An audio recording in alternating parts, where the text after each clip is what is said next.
इस वीडियो को लाइक करें, हमारे चैनल को सब्सक्राइब कर बेल आइकन जरूर प्रेस करें। बोलिए जगदम्बे मैया की जय हो। आज का प्रसंग है माँ भगवती महाकाली के हाथों चंड मुंड रक्त बीज निशुंभ और शुंभ का वध। यही प्रसंग सुनाने जा रहे हैं। आशा करते हैं आप इसे अवश्य ही पसंद करेंगे। यह प्रसंग श्रीमद् देवी भागवत महापुराण के 5वें स्कंद से लिया गया है। जब धूम्रलोचन का वध होने के बाद शुंभ की आज्ञा मान के महाबली चंड और मुंड देवी माँ से युद्ध करने चल दिए। व्यास जी कहते हैं महाबली चंड और मुंड बड़े शूरवीर थे। शुंभ की उपयुक्त आज्ञा पाकर वे विशाल सेना के साथ उसी क्षण समरांगण में जा धमके। बल के अभिमान में चूर रहने वाले उन दानवों ने तुरंत धनुष की टंकार आरंभ करना प्रारंभ कर दिया। देवी ने भी शंख बजाया, जिसकी तुमुल ध्वनि से दसों दिशाएं गूंज उठी। महाबली सिंह भी क्रोध में भरकर गरज उठा। तदनंतर देवी का चंड और मुंड के साथ परस्पर युद्ध आरंभ हो गया। क्रोध में भरकर काली पराक्रमी असुरों को हाथ में पकड़ती और उन्हें मुख में डालकर दांतों से चूर चूर कर देती। ऐसे ही सारथी सहित घोड़ों और रथों को भी मुख में डालकर वे दांतों से चबाने लगी। अब चंड और मुंड अपनी सेना का यूं संहार होते देखकर वाणों की अनवरत वृष्टि से काली को ढकने के प्रयास में लग गए।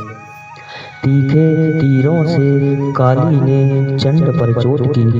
देवी के बाणों से अत्यंत व्यथित होने के कारण वह मूर्छित होकर भूमि पर गिर पड़ा।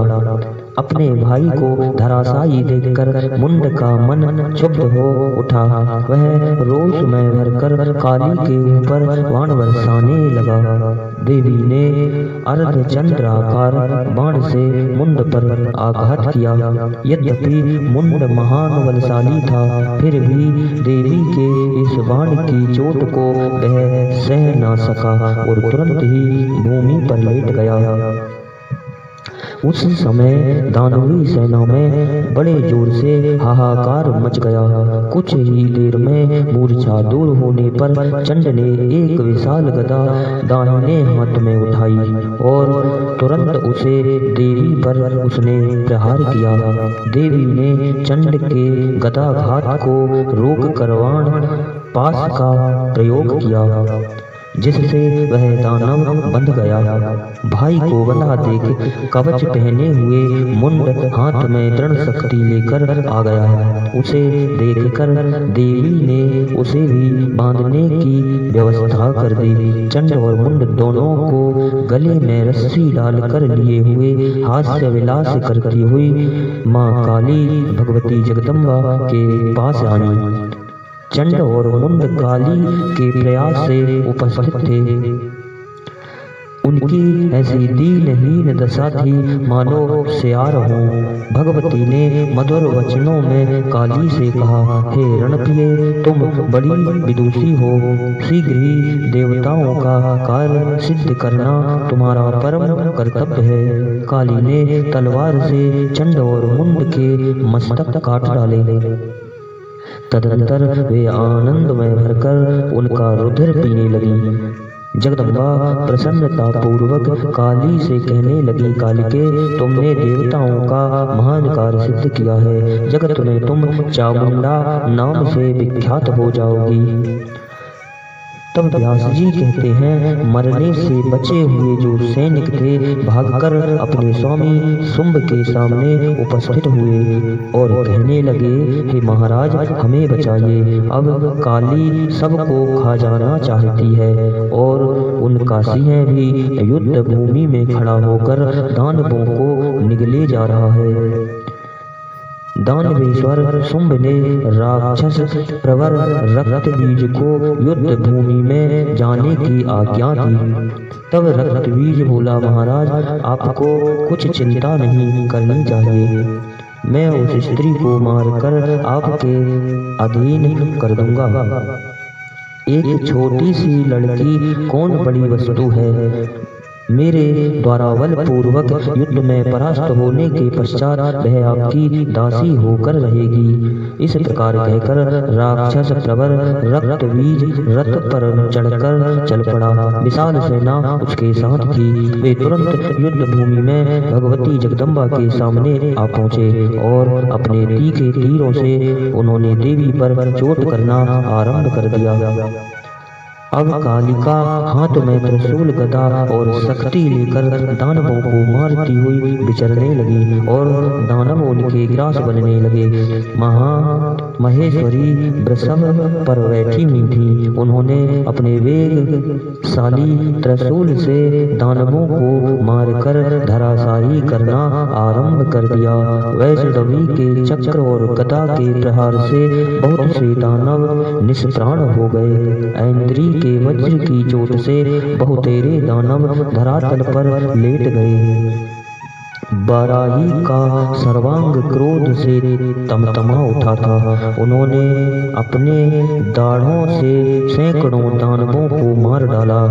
नारसिंह अपने तीक्ष्ण धार नखों से बड़े बड़े दैत्यों को फाड़ने के साथ ही उन्हें निगलने भी लगे। शिवदूती के अट्टहास से ही दैत्य धरती पर गिर जाते थे। चामुंडा और कालिका उन्हें बड़ी उतावली के साथ खाने में जुट जाती हैं। रक्त बीज ने सुना दानवों में भयंकर चित्कार मचा है और देवता बार बार जयकार के नारे लगा रहे हैं। वह महान बली एवं तेजस्वी दैत्य था। क्रोध के कारण उसकी आंखें लाल हो रही थी। वह देवी के सामने आ पहुंचा। तब व्यास जी कहते हैं, राजन, उस दानव के शरीर से रक्त की बूंद जब पृथ्वी पर गिरती थी तब उस बूंद से तुरंत दानव उत्पन्न हो जाते थे। उनके रूप और पराक्रम में बिल्कुल समानता रहती थी। भगवान शंकर ने उसे यह बड़ा ही अद्भुत वर दे दिया था कि तुम्हारे रक्त से असंख्य महान पराक्रमी दानव उत्पन्न हो जाएंगे। वैष्णवी देवी ने दैत्यराज रक्त बीज को चक्र से चोट पहुंचाई। चक्र से छिद जाने के कारण उसके शरीर से रक्त की धारा बह चली। उस समय जहां जहां भी रक्त बीज के शरीर से निकल कर रक्त की बूंदें भूमि पर गिरती थी, वहीं वहीं रक्त बीज के समान ही हजारों राक्षस उत्पन्न हो जाते थे। ऐन्द्री ने उस भयंकर दैत्य रक्त बीज को वज्र से मारा। उससे भी रक्त की बूंदें बह चली और उसके रक्त से असंख्य रक्त बीज उत्पन्न हो गए। अब रक्त बीज ने भी कुंपित होकर अपने पैने बाणों से देवियों को मारना आरंभ कर दिया। चंडिका ने अपने तीखे तीरों से उसे सब ओर से मारने लगी। अब रक्त बीज के शरीर से रुधिर की मोटी धार बह चली। उससे वह दानव के समान ही असंख्य शूरवीर उत्पन्न हो गए। अब उन अनगिनत रक्त बीजों ने देवी पर प्रहार करना प्रारंभ कर दिया। यह देखकर देवता भयभीत हो उठे। इस प्रकार देवता जब भय से घबराकर अत्यंत चिंतित हो गए तब भगवती जगदम्बा ने काली से कहा, चामुंडे, तुम अपना मुख फैलाकर मेरे शस्त्राघात के द्वारा रक्त बीज के शरीर से निकले हुए रुधिर को पीती जाओ। तुम ऐसे ढंग से इस दानव का रुधिर पीती रहो कि अब एक बूंद भी पृथ्वी पर ना गिरने पाए। इस प्रकार दूसरे दानव उत्पन्न नहीं हो सकेंगे।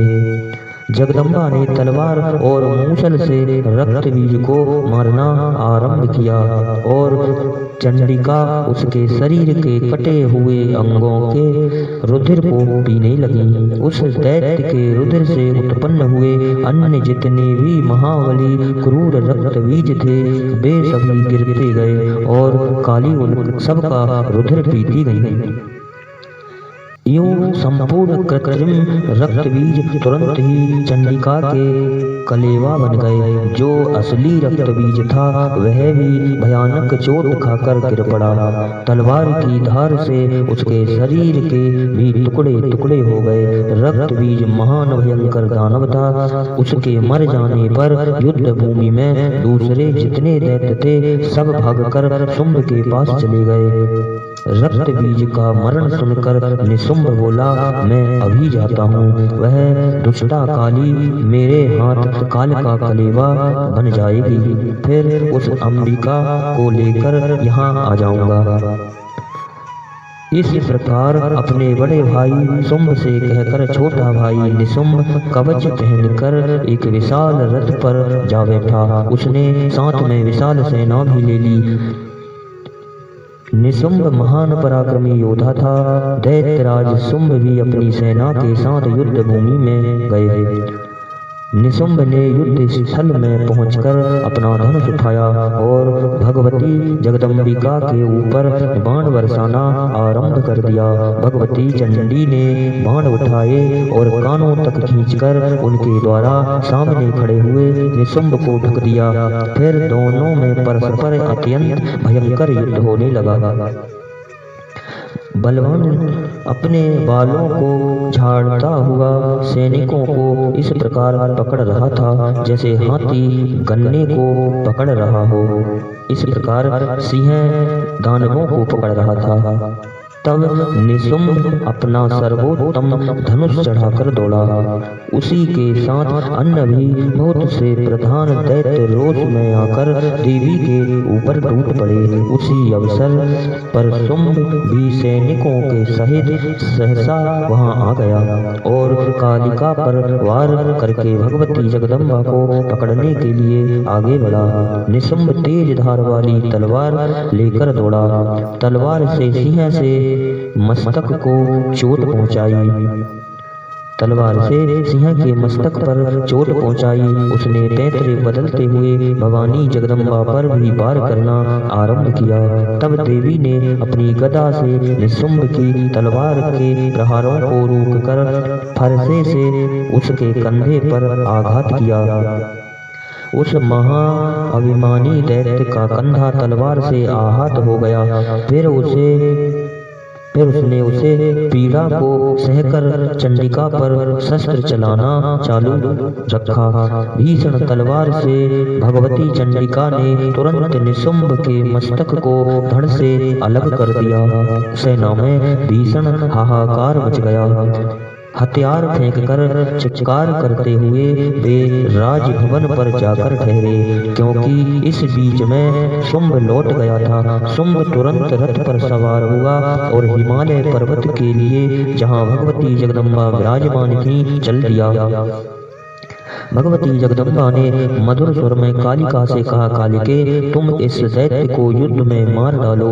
कालिका स्वयं काल रूपिणी है। जगदम्बा की आज्ञा पाकर उन्होंने तुरंत गदा उठा ली और सावधान होकर वे मोर्चे पर डट गईं। अब दोनों में अत्यंत भयंकर युद्ध आरंभ हो गया। तदंतर शुंभ ने गदा हाथ में लेकर उससे कालिका पर प्रहार किया। तब भगवती कालिका भी दैत्यराज शुंभ पर बार बार गदा का प्रहार करने लगी। उसने भगवती कालिका की छाती पर गदा चलाई। देवी ने गदा को रोक लिया और झट तलवार उठा ली। उससे शुंभ की बाईं भुजा कट गई और रुधिर से सर्वांग भीग चुका था। इस स्थिति में भी वह दैत्य गदा हाथ में लिए आगे बढ़ा और कालिका पर प्रहार करने लगा। तब देवी ने हंसते हंसते तलवार से उसकी दाहिनी भुजा भी काट डाली। अब वह दैत्य पैरों से मारने के लिए रोष पूर्वक आगे बढ़ा। देवी ने तलवार से उसके पैर भी काट डाले। फिर कालिका ने उसके मस्तक को धड़ से अलग कर दिया। उस समय शुंभ के मृत शरीर को देखकर इंद्र सहित संपूर्ण देवता भगवती चंडिका और कालिका की स्तुति करने लगे।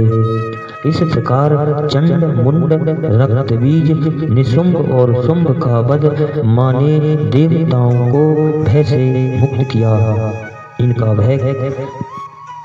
इन असुरों का वध करके देवताओं को भय से मुक्त किया। इस पवित्र आख्यान को सुनने वाला मानव शत्रु से भयभीत नहीं हो सकता और निरंतर इसका अध्ययन एवं श्रवण करने वाला मनुष्य मुक्ति का अधिकारी होता है। इन्हीं शब्दों के साथ बोलिए जगदम्बे मैया की जय हो।